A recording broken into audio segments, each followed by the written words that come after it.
आप देख रहे हैं breaking barriers. I am your host Alia Shah. Welcome to my show.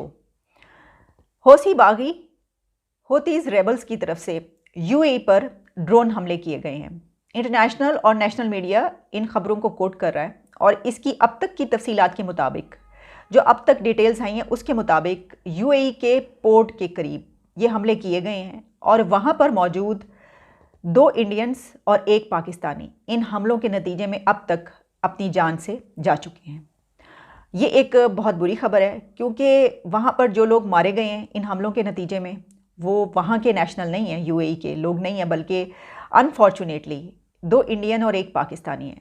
अब आप जानते हैं कि वहाँ पे इंडियंस की भी बड़ी तादाद मौजूद है जो वहाँ पर काम करती है, रोज़गार के लिए वहाँ पर जाते हैं, और पाकिस्तानियों की भी बड़ी तादाद लोगों की ऐसी है जो यूएई में अपने रोज़गार के लिए जाते हैं। तो उन्हीं में से एक ऐसा पाकिस्तानी जो वहाँ पर अपने जॉब के लिए मौजूद था और 2 ऐसे इंडियन जो कि वहाँ पर अपने जॉब के लिए मौजूद थे, वो 3 लोग इसमें अपनी जान से जा चुके हैं और जबकि 6 लोग ज़ख्मी हैं, ये बताया जा रहा है।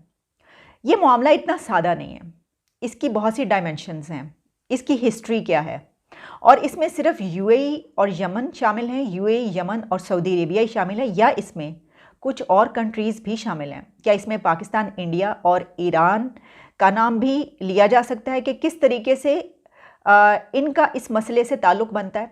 मैं आपके सामने रखे देती हूँ। सबसे पहले तो आप ये जान लीजिए कि यूएई और सऊदी अरेबिया उस अलायंस का हिस्सा हैं, यानी असल में तो ये सऊदी अरेबिया और यमन की जंग है।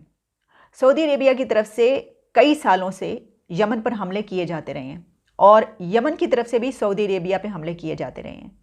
आपको ये भी बताती चलूँ कि ये रिपोर्ट्स भी आई थी कि तकरीबन 2000 से ज़्यादा बच्चे जो हैं वो यमन में सऊदी अरेबिया के हमलों के नतीजे में मारे गए हैं। अब ये जो लड़ाई है सऊदी अरेबिया और यमन के बीच, ये फैलकर कई कंट्रीज़ इस अलायंस का हिस्सा बन चुके हैं, जिसमें यूएई भी शामिल है। अब जब यूएई उस अलायंस का हिस्सा है तो जाहिर है कि यमन की तरफ से अब यूएई पर भी हमले किए जा रहे हैं। इससे पहले यमन के ये जो फोर्स है, रेबल फोर्स, इसका जो सरबराह है अब्दुल मालिक हौसी, उनकी तरफ से ये कहा गया था कि वो वहाँ पे जो मुक़द्दस मकामात हैं 2017 में पहले उन्होंने ये कहा कि वो यूएई के मकामात को निशाना बनाएंगे और सऊदी अरेबिया के ऐसे मकामात को भी निशाना बनाएंगे। उस 2017 में भी वहाँ से हमला किया गया, फिर उसके बाद 2019 में भी हमले किए गए, फिर 2021 में भी हमें ये सब देखने को मिला। और इसके अलावा जब हौसी बागियों की तरफ से ये कहा गया कि वो वहाँ पर मक्का को भी निशाना बना सकते हैं जो मुक़द्दस मकामात समझे जाते हैं मुसलमानों के, तो उसके बाद लेकिन फिर इनकार भी आया क्योंकि कुछ दिन के बाद उस तरफ से अब्दुल मालिक हौसी की तरफ से कहा गया कि नहीं, ये खबर गलत है, हमने ऐसा कुछ नहीं कहा कि हम मक्का को निशाना बनाएंगे। लेकिन उसके बाद वहाँ पर जो हमला हुआ और एक मिसाइल या रॉकेट जब मक्का के करीब आकर एक ऐसी जगह पर गिरा था, तो उसके बाद सऊदी अरेबिया की तरफ से ये कहा गया था कि देखिए उन्होंने मुक़द्दस मकामात को निशाना बनाने की कोशिश की है, मक्का को निशाना बनाने की कोशिश की है। तो ये एक कंसर्न मौजूद है कि क्या ये जंग जो है ये कहीं इतनी बड़ी तो नहीं हो जाएगी कि फिर यमन की तरफ से जो मुक़द्दस मकामात हैं वहाँ पर भी हमले किए जाएंगे, क्योंकि ऑलरेडी इस हवाले से कंसर्न्स मौजूद हैं। सऊदी अरेबिया की अपनी हुकूमत ये कह चुकी है, इल्ज़ाम लगा चुकी है कि उस तरफ से ये कोशिश की गई है। अब ये मामला क्योंकि आप ये भी जानते हैं कि पाकिस्तान के यूएई से बहुत ही अच्छे ताल्लुकात हैं और इसी तरीके से इंडिया के भी यूएई से बहुत अच्छे ताल्लुकात हैं, ये भी याद रखिएगा। हम ये समझते हैं, पाकिस्तान ये समझता है कि सऊदी अरेबिया और यूएई से तो बरादराना ताल्लुकात डेकेड्स के बाद डेकेड्स गुजरते गए, एक ऐसे बरादराना ताल्लुकात कहे जाते हैं कि कहते हैं कि ये टाइज तो कभी कमज़ोर पड़ ही नहीं सकती, ये ख़त्म नहीं हो सकती। लेकिन फिर हमने ये भी देखा कि जब यूएई और सऊदी अरेबिया ने स्ट्रेटजी चेंज की और उन्होंने सोसाइटी थी उसमें नई वैल्यूज़ को इंट्रोड्यूस करवाया, फिर हमने ये भी देखा यूएई में एक बहुत बड़ा मंदिर भी बनाया गया जिसके ऊपर पाकिस्तानियों की तरफ से बड़ी तनकीद की गई। बहुत कहा गया कि देखें ये मुसलमान कौम है, देखिए ये तो मुस्लिम उम्मा के जो सिंबल समझे जाते हैं ये क्या कर रहे हैं, वहाँ पर इन्होंने मंदिर बना दिया। भाई देखिए ये मफादात की दुनिया है। हम अभी तक वो अपनी 1.5 ईंट अलग सजा के बैठे रहते हैं, हम कहते हैं कि 1.5 ईंट की मस्जिद बना ली और हमने कहा बस अब तो जो मुसलमान है वो हमारा दोस्त है और जो नहीं है वो हमारा दुश्मन है। ये कह के हम जिस गड्ढे में गिर चुके हैं, जिस जगह पर हम खड़े हैं, वो सब लोग इससे निकल चुके हैं। वो जानते हैं कि दुनिया इससे बहुत आगे की चीज़ है। ठीक है, ये जो जियो पॉलिटिक्स है इसमें बहुत सारी चीज़ें शामिल हैं। अच्छा, अब इसमें बात कर लेते हैं ईरान की। कहा ही जा रहा है कि ये जो यमन है ईरान इसको सपोर्ट करता है। यमन को, हौसी बागियों को ईरान की सपोर्ट हासिल है। अब देखिए, ये भी बड़ा एक दिलचस्प स्ट्रेटजी है। मैं आपको बताती हूँ कि हो क्या रहा है।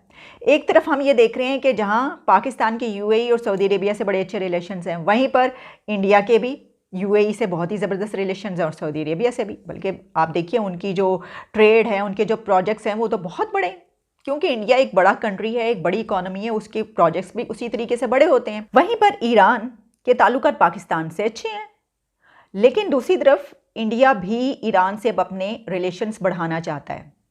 इंडिया ऐसा क्यों करना चाहता है, ये मैं आपको बताती हूँ। इसकी वजह यह है कि कुछ अर्सा पहले इंडिया ने जब पाकिस्तान से ये डिमांड की थी, रिक्वेस्ट की थी कि आप वीट जो है वो इस रास्ते से अफ़गानिस्तान एड भेजना चाहते हैं, तो आप जानते हैं कि सारा मामला क्या हुआ। पाकिस्तान की तरफ से कंडीशंस लगाई गई, फिर वो मामला खटाई में पड़ गया और फिर उन्होंने अपनी जो वीट है वो और जो भी एड है वो ईरान के थ्रू भिजवा रहे हैं। अब कहा जाता है कि उनको वो पोर्ट, वो रास्ता बड़ा एक्सपेंसिव पड़ता है, लेकिन मसला ये कि जब कोई और वे ना रहे तो फिर वही इस्तेमाल किया जाता है जो आपके पास मौजूद हो। उन्होंने भी ऐसे ही किया। लेकिन अब भारत ये समझता है, और इंडिया में बड़ी तादाद ऐसे ईरानियों की मौजूद है जो बहुत इन्फ्लुएंशियल हैं, काफ़ी रिच और इन्फ्लुएंशियल ईरानीज़ मौजूद है इंडिया में, और वो वहाँ पर हुकूमतों को यही मशवरा देते हैं उन लोगों को, और उनकी यही ख्वाहिश है कि जो ईरान है उसके साथ भारत के ताल्लुकात बड़े अच्छे हो जाएँ, बहुत अच्छे रिलेशंस हो जाए। अच्छा, इसका फ़ायदा क्या होगा इंडिया को? इंडिया को इसका फ़ायदा ये होगा कि जहाँ इस वक्त पाकिस्तान एक बहुत ही इंपॉर्टेंट कंट्री इसलिए दुनिया में तस्वर किया जाता है, अपनी जो एक आप कह लीजिए जो जियोग्राफिकल इस वक्त पोजीशन है पाकिस्तान की हमेशा से, उसमें जब भी किसी को अफ़गानिस्तान तक रसाई चाहिए होती है, एक्सेस चाहिए होती है, तो वो क्या करता है, उसको पाकिस्तान का मुँह देखना पड़ता है और पाकिस्तान के ज़रिए ही जाना पड़ता है और फिर पाकिस्तान से बातचीत करनी पड़ती है। ये एक बहुत अहम बात है पाकिस्तान के लिए। यही वजह है कि अमेरिका बहुत दफ़ा इस तरह की जो है डायलॉग भी होते रहे, और अमेरिका की तरफ से कहा जाता रहा कि अच्छा अफ़गानिस्तान में ये करना है तो फिर इसको इस तरह किया जाए, और पाकिस्तान से हमेशा इस बारे में सलाह मशवरा और मदद ली जाती है। यही सूरत हाल है। एक तरफ हमारे पास पोर्ट भी है, समंदर भी है, गवादर की बंदरगाह भी है, और दूसरी तरफ अफ़गानिस्तान हमारा हमसाया मुल्क, जहाँ पर आप डायरेक्ट बल्कि अपनी हुकूमत समझिए वहाँ पर भी। तो ये है सिचुएशन। अब इस सिचुएशन में अभी तक इंडिया को भी बराह रास्त अफ़गानिस्तान तक उसकी रसाई नहीं है, एक्सेस नहीं है। तो अब क्या, पाकिस्तान का मुंह उसको भी देखना पड़ता है। तो अब क्या वो ये करेगा? वो ये करेगा कि जो ईरान से ताल्लुकात बढ़ रहे हैं भारत के, वो अब ये करेगा कि वहाँ से ताल्लुकात बेहतर करेगा, ताकि इसको ईरान के थ्रू जो है वो अफ़गानिस्तान में भी रसाई मिले और उसको पाकिस्तान से कोई मदद ना लेनी पड़े। तो ये सब चीज़ें चल रही हैं। ये मैं आपको बताने की कोशिश कर रही हूँ कि जहाँ हम ये कह रहे हैं कि ईरान के बारे में ये कहा जा रहा है कि वो हौसी बागियों को सपोर्ट कर रहा है, वहीं पर ये सब कंट्रीज़ जो हैं ये जियोपॉलिटिक्स की वजह से एक दूसरे में उलझे हुए हैं। एक और बात बहुत अहम है, आपको याद होगा कि कुछ अर्सा पहले जब जनरल राहील शरीफ जा रहे थे सऊदी अरेबिया, वहाँ की फ़ौज को कमान करने या वहाँ की फ़ौज को असिस्ट करने या उनको सपोर्ट फराहम करने, तो उस वक्त ये मसला उठ खड़ा हुआ था कि देखिए वो तो यमन पर जो है हमलावर हो रहे हैं और वहाँ के मुसलमानों को मार रहे हैं, तो फिर यहाँ से अगर कोई जाएगा वहाँ पर तो क्या वो लड़ाई यहाँ तक नहीं आ जाएगी? तो अभी भी जो मैं ये बात कर रही हूँ कि इस मसले से कौन कौन जुड़ा हुआ है, तो पाकिस्तान इसलिए भी जुड़ा हुआ है इस मसले से। पाकिस्तान को इसलिए भी कंसर्न होने चाहिए। इसकी वजह यह है कि जब वहाँ पर अगर हमारे कोई जनरल या हमारी, वैसे तो हमेशा से पाकिस्तान की फ़ौज की तरफ से जो सऊदी अरेबिया की फ़ौज और यूएई की है वहाँ पर फैसिलिटेट उनको किया जाता है, फैसिलिटीज़ फ्राहम की जाती हैं, असिस्टेंस दी जाती है, ये तो हमेशा से मौजूद है। लेकिन ऐसे वक्त में कि जब सऊदी अरेबिया और यूएई की जंग फिर दो बदू यानी कि फ़ेस टू फेस शुरू हो जाए यमन से, तो उस वक्त क्या यमन पाकिस्तान के ख़िलाफ़ कोई कार्रवाई करने का तो नहीं सोचेगा, या ये तो नहीं सोचेगा कि क्योंकि पाकिस्तान इनको सपोर्ट फराहम करता है, और ये एक बहुत बड़ा एलिमेंट है ये सोचने के लिए कि ये भी हमारे ख़िलाफ़ है, पर पाकिस्तान भी हमारे ख़िलाफ़ है। क्योंकि जब पार्लियामेंट में ये मामला लाया गया था, खैर शुक्र है कि पार्लियामेंट में ये मामला ले ही आए थे, वरना तो ये देखिए अब नेशनल सिक्योरिटी पॉलिसी जो बनी है इसको पार्लियामेंट में ही नहीं लेकर गए, पार्लियामेंटेरियन से पूछा ही नहीं गया या पूछा गया पता नहीं, और अपोजिशन से भी कोई बातचीत नहीं की गई, बस वहाँ पर जाकर का जी ये हो गया, साइन कर दीजिए, ये सब कुछ हो गया। तो बहरहाल उस वक्त ये बात हुई थी पार्लियामेंट में कि वो वहाँ पर जा रहे हैं, उनको भेजा जाए या ना भेजा जाए। बहरहाल अगर पार्लियामेंट में आ भी जाए तो फैसला किसका माना जाएगा, ये तो आप बहुत अच्छे तरीके से जानते हैं। अगर कोई फ़ौज कोई फैसला करना चाहेगी तो पार्लियामेंट उसको रोक लेगा। इस तरह का पार्लियामेंट हमारा इस वक्त है तो नहीं, पॉलिटिशियंस इस तरह की दिखाई तो नहीं दे रहे कि वो इतना, बल्कि अभी तो वो ये कह रहे हैं कि कोई इस तरह के चक्रों में है कि भाई किसको हुकूमत मिले और उनके सर से हाथ हट के हमारे सर पर आ जाए। चलें, ये तो एक इंटायरली डिफरेंट टॉपिक है जो हम इंटरनल पॉलिटिक्स डिस्कस करते रहते हैं, लेकिन अभी मैं एक्सटर्नल पॉलिटिक्स जो हमारी ये जियो पॉलिटिक्स जो चल रही है उसमें मैं आपको बताना चाहती थी कि जो यूएई के ऊपर ये हमला हुआ है ये सिर्फ इतनी सादा सी बात नहीं है, इसमें एक और एलिमेंट पर भी हम गुफ्तगू कर लेते हैं। आखिरी बहुत लंबी वीडियो मेरा ख्याल है ये हो गई। वो ये है मामला कि यूएई और सऊदी अरेबिया को इससे बहुत ज़्यादा नुकसान किस तरह हो सकता है। देखिए, कोई ये तो 3 लोग जो मारे गए वो बेचारे पाकिस्तानी और इंडियंस हैं, उनके लोगों को तो नहीं हुआ, लेकिन इतनी बड़ी इन्वेस्टमेंट जो पूरी दुनिया से वहाँ पर आती है, इन्वेस्टर्स आते हैं, और वो किस लिए आते हैं? वो इसलिए आते हैं कि यूएई दुनिया का हब है, ट्रेड का भी एक इंफ्रास्ट्रक्चर आप देख लीजिए उन्होंने क्या बना दिया अपने मुल्क को। सऊदी अरेबिया भी जिस तरीके से रिफॉर्म्स ला रहा है, और कितने रिच कंट्रीज़ हैं ये, कितना पैसा है इनके पास, तो पूरी दुनिया की इन्वेस्टमेंट यहाँ पर वहीं पर जाती है।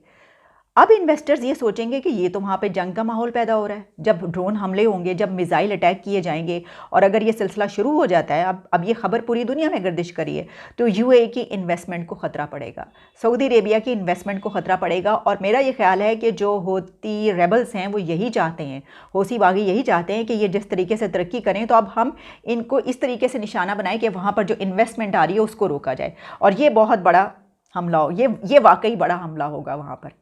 कि ये चीज़ सोचना कि हमारे जो इन्वेस्टर्स हैं वो तो भाग जाएंगे, क्योंकि कहीं पर भी देखिए पाकिस्तान की जो सिचुएशन यहाँ तक पहुँची आप जानते हैं, दहशतगर्दी की वजह से जो है वो लोगों ने आना ही छोड़ दिया, टूरिज़्म क्या सब कुछ ही ख़त्म होकर रह गया। तो इसी तरीके से जिस मुल्क में भी दहशतगर्दी होगी, जहाँ पर भी इस तरह की जंग की सिचुएशन या दूसरे मुल्क से हमले हो रहे होंगे, वहाँ के इन्वेस्टर्स तो भागेंगे। तो ये बड़े कंसर्न्स इस वक्त होंगे यूएई और सऊदी अरेबिया को। और इसके हवाले से कुछ और जो भी खबरें आएंगी उस पर भी हम आने वाले दिनों में जो भी इसकी डेवलपमेंट्स होंगी वो मैं आपके सामने ज़रूर रखूँगी। इजाज़त दीजिए, दोबारा मुलाकात होगी। Take care and good bye.